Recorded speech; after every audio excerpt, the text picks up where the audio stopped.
Adam alayhi salam, and this is amazing story, Allah knew that this man is going to consume from the tree. So why did Allah tell him, don't consume from the tree? Because Allah needed the act to happen in order to establish the guilt of the individual. I can't say, listen son, in fact, let me tell you a story.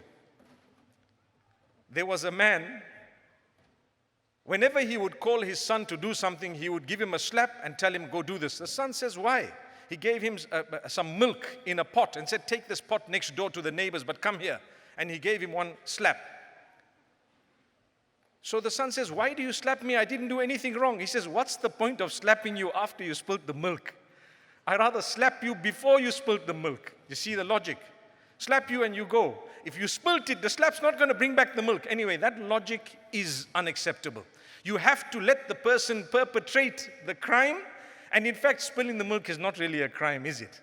But it's just something to bring it closer to your understanding. When it comes to Allah, Allah says, we will not punish someone who did not do the deed, even though we knew they were going to do it. But we'll wait for you to do it. And then we see, I can't tell you, listen, you know what, I'm going to punish you because I know what you are like. You're going to eat the cookies. Are you going to eat them? Look at the brother saying, maybe.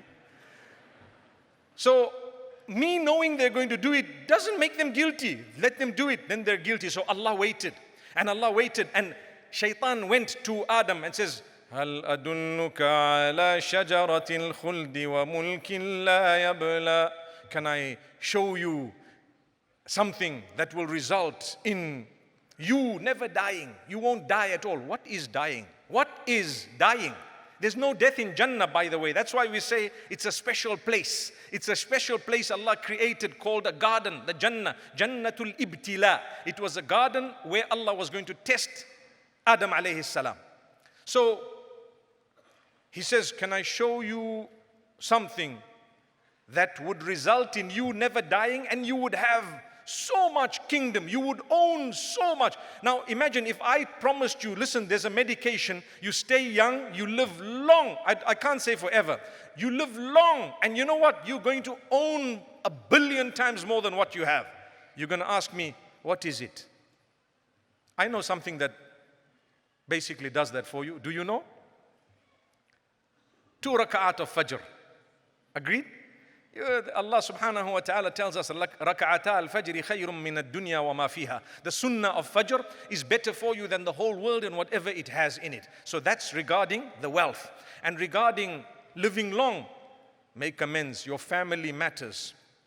Your issues you have between family, try and resolve them. Work towards resolving them even if you cannot. So one is to solve the problem. MashaAllah, you have a big reward. But 2 is, I'm unable to solve it, but I keep trying. You have an even greater reward.